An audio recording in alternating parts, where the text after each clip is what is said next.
A local neighborhood is in an uproar over what some call an invasion.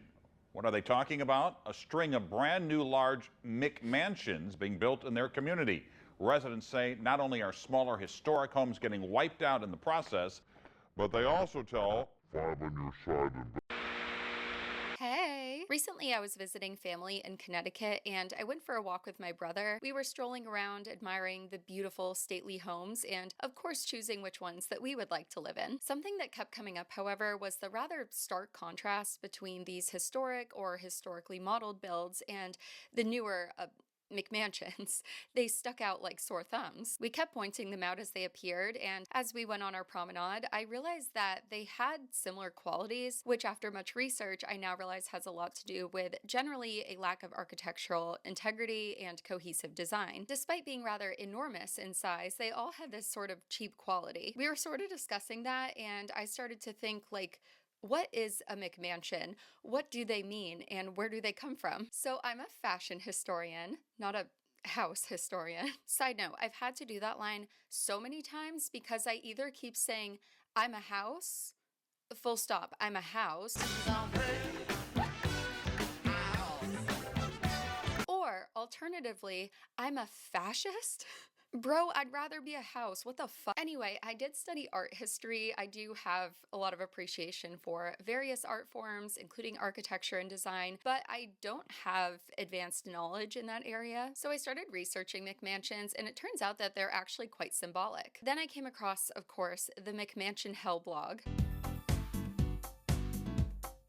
which I'm now obsessed with. This bi-weekly blog is from the mind of Kate Wagner. Kate is an architecture critic who started McMansion Hell to break down exactly what I was curious about and to kind of provide this vocabulary to explain what is this thing and why don't we like it? It does so with an educational approach, which I appreciate, but it's all very snarky and honestly a lot of fun to read. So I kind of wanted to explore the McMansification, if you will, of suburbia, and I don't know what it all means. Ultimately, I'm asking, why do we love to hate McMansions so much? I mean, it's not just the fact that they look like a weird mishmash of every architectural style from various centuries, awkwardly thrown together with no rhyme or reason. It's also what they represent, both culturally and economically. McMansions really take shape in the context of suburbanization, predatory housing market practices, and late-stage capitalism. They try to symbolize the idea of wealth and status, but without actually being any of the things that they wish to emulate. They're devoid of timelessness, quality, or architectural coherence.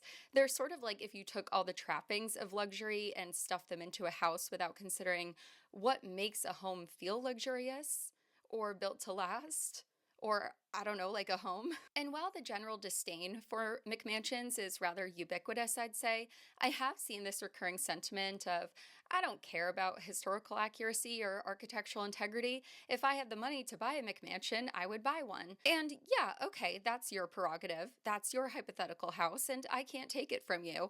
Just watch out for leaky roofs and black mold. Jokes aside, if I could kindly advise you to spend your theoretical money elsewhere, I would, and hopefully you'll see why. Okay, let's get some definitions going. McMansion is a pejorative term that emerged in the 1980s as suburban development exploded. It's a Mick word, which is derived from the restaurant with golden arches, naturally. It's basically a neologism meant to draw negative comparisons to fast food, implying qualities of cheapness, lack of authenticity, and mass production with minimal effort or craftsmanship. And oh yes, it does. Other names include Millennium Manor, coined by architectural historian Virginia Savage McAllister. I have also seen Garage Mahal. Unsure about that one. So what is a McMansion? This is where McMansion Hell is really helpful. Kate Wagner has so masterfully broken down exactly what doth a McMansion make. So I'll be using a lot of their definitions and terminology. She also sort of curated this whole lexicon, you'll see. So McMansions are a housing typology defined more by their scale and construction methods than by any consistent architectural style, allowing for a wide range of ornamentation. Primarily built between 1980 and 2008, McMansions are big.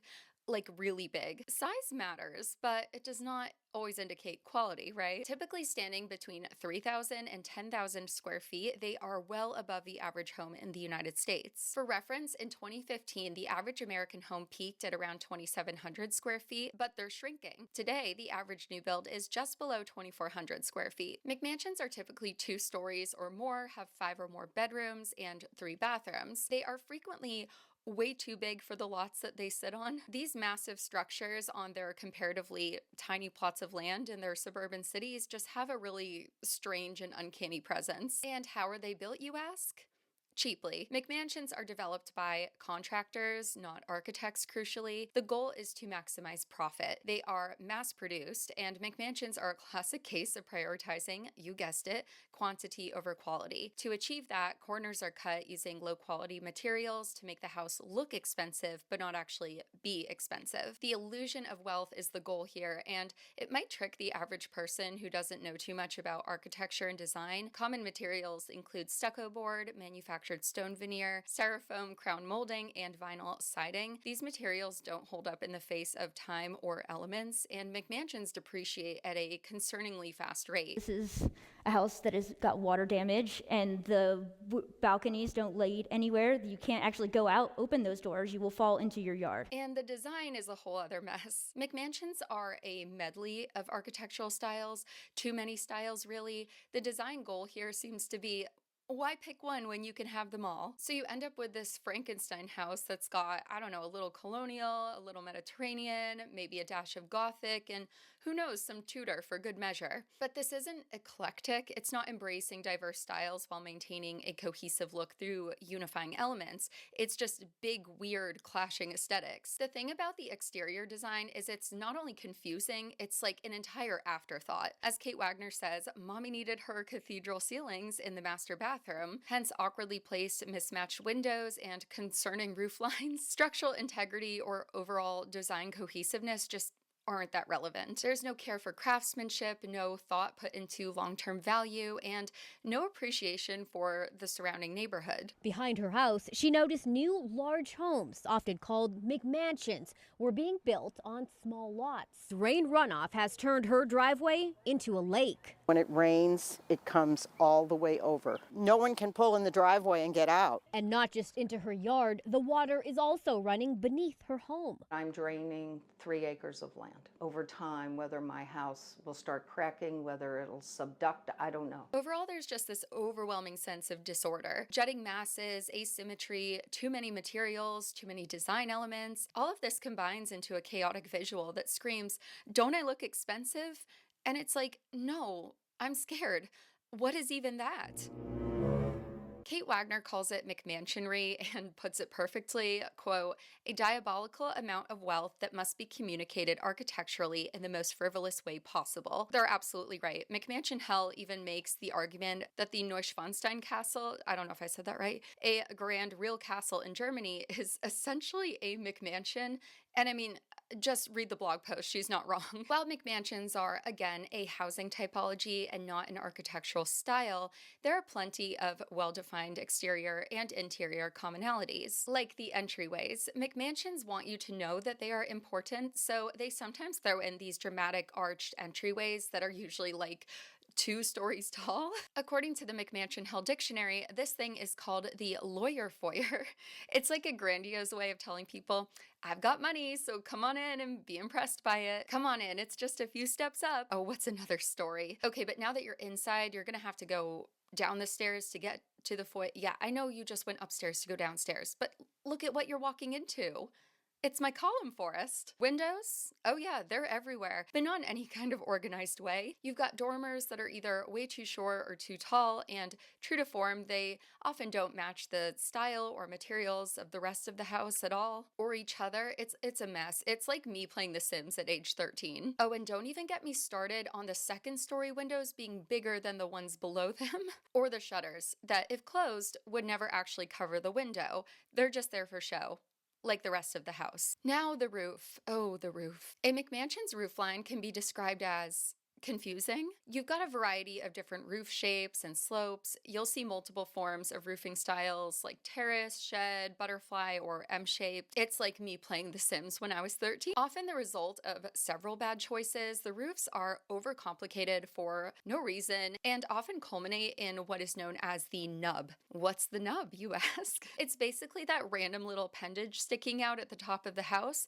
It has no purpose. But there it is. McMansions are full of these random jutting masses that serve no actual function other to make the house look even more asymmetrical, I guess, and well, just more, because more is always better, right? Columns are another McMansionry classic. These columns don't do anything. In fact, they're likely just foam. Literal foam. And once again, there's also no sense of architectural style when it comes to these columns. They can be whatever looks fancy. Of course, there's the garage, affectionately referred to as the car hole. Yes, they're attached, and usually they're big enough to hold at least 2 or 3 cars, because your motor vehicles need a gaudy, oversized home too. You can't leave them out of the fun. On the interior, the rooms are big, but are they functional?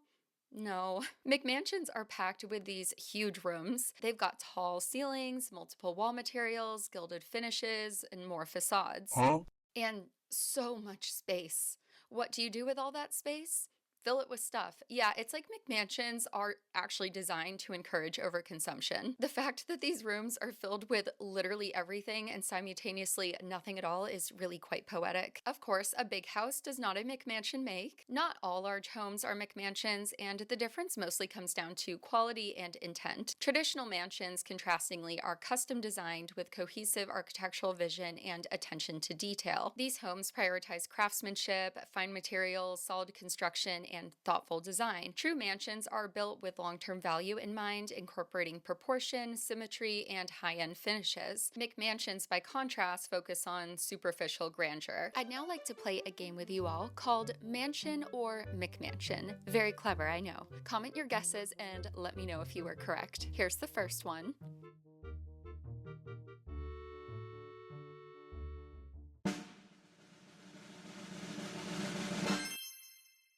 Don't let its size fool you. This 13,000 plus square foot 2004 Mediterranean monster in Austin, Texas is indeed a McMansion. It's huge just for the fun of it, made of cheap materials and features plenty of asymmetry, plus Corinthian columns and keystones on all the doors and windows, and plenty of decorative balconies. And here's the next one for you.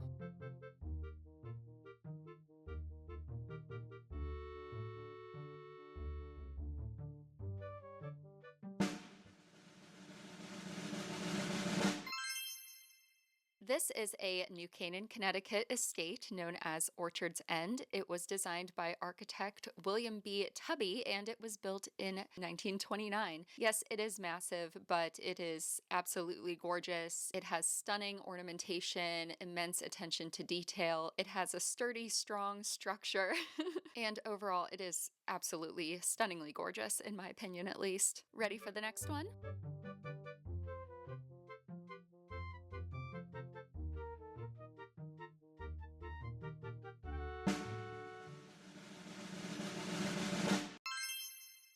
This absolutely lovely French provincial manor was built in 2008 in Montgomery, Alabama. This is living proof that large post-millennium new builds don't always have to be McMansions, and my gosh, she is just stunning. Honestly, something about this one just makes my brain go burr. Okay.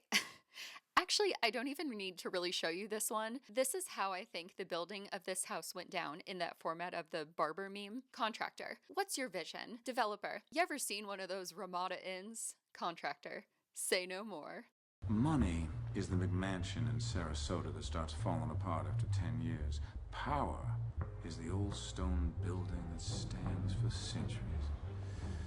I cannot respect someone who doesn't see the difference. Surely there is an element of classism in a lot of the anti-McMansion discourse, but it's not as simple as mansion good, McMansion bad. While there is a big difference between a well-designed, high-quality mansion and a hastily built status symbol, of course, traditional mansions are still very much elite, unattainable homes meant for the ultra-wealthy, but at the very least, they're designed to last and also, pretty. And architecture is a true art form. McMansions are inherently pretentious in that they're a fast-tracked version of that pipe dream, but for those attempting to project affluence without the same attention to longevity or craftsmanship. As we've seen, some McMansions are just a little silly goofy, even a little nostalgic. They remind me of those memes about Y2K Tuscan kitchens with captions like, "The urge to underage drink here." Occasionally, there's something oddly comforting about them. So if we frame this too narrowly as an old money versus new money dichotomy, we miss the bigger picture. Framing the conversation as simply about sophistication or lack thereof lets us overlook the deeper structural issues. I fear it actually is that deep. As Kate Wagner argues, many McMansions aren't just silly goofy. Quote, "The McMansion is a manifestation of power and wealth meant to communicate that power and wealth to others as explicitly as possible, and that it does so in a country besieged by brutal and inescapable income inequality. In our present moment, characterized by extreme and deliberate cruelty, fear, and baleful destruction of all that is pro-social in nature and nature itself, we can all use the McMansion to assuage some of our perceived powerlessness by way of mocking the shit out of it. It's not just about taste. It's about the absurdity of a society where some people have more money than they know what to do with, while others can't afford basic necessities. As one user on the r/McMansion Health subreddit put it, "I'm poor and I hate McMansions. I hate the idea of finally getting money and spending it so unsustainably. These sprawling, wasteful homes can feel downright dystopian." McMansions are essentially the fast fashion of home design. They're mass-produced, trend-driven, and built with cheap materials that don't hold up over time. Just like fast fashion follows fleeting trends, McMansions prioritize whatever multiple aesthetics are popular at the moment, whether it's faux Tuscan columns or oversized bay windows. The result is houses that feel outdated almost as quickly as they're built. So a mansion is built with craftsmanship, a McMansion is built with vibes, and usually those vibes are questionable. People didn't really care about how long they were going to last anyway, because they were only going to live there for maybe 6 years, maybe less, because they were going to flip that house and they were going to make like $1 million. $1 million. To really understand McMansions, we need to look at the history of American suburbia. Throughout history, homes were built with longevity and functionality in mind, often designed as multi-generational spaces. They were meant to accommodate families for decades with durable materials and thoughtful layouts. The modern suburb, as we know it, began with Levittown, Long Island, built between 1947 and 1951 by William Levitt and his company Levitt & Sons. Levittown was the first mass-produced suburb designed to provide affordable housing for returning World War II veterans. These houses were modest, built quickly and cheaply, with a production process so efficient that entire neighborhoods could be assembled in a matter of months. But because this is the United States we're talking about, Levittown wasn't just about housing affordability. It was also about segregation and corporate profit. Or greed. The original housing contracts explicitly banned non-white buyers, ensuring that Levittown, and by extension the post-war suburban boom, remained overwhelmingly white and discriminatory. These racist housing policies weren't unique to Levittown. Redlining and restrictive covenants ensured that suburban homeownership, the very thing that built generational wealth for white families, was denied to Black Americans. And even when racial restrictions were legally struck down, of course segregation continued. Levittown set the standard for suburban sprawl, where homes prioritized uniformity and affordability. It laid the groundwork for later suburban expansions, including the rise of the McMansion. By the 1980s, as wealthier Americans sought larger, more ostentatious homes, the humble cookie-cutter houses of post-war suburbs were no longer enough. And so, developers, not architects, would eventually begin mass-producing McMansions. This followed the same pattern of racial and economic exclusion. The suburbs McMansions occupied were largely white, middle to upper middle class, and inaccessible to lower income buyers. The McMansion boom saw these oversized homes as an aspirational step towards wealth. The dream home was no longer about functionality, it was about excess. And pop culture reinforced this fantasy. The media helped shape the idea that a nice house now meant a massive one. All these other things that come from living in a smaller knit space. And when you rob that sense of community from our homes, what real purpose do they have?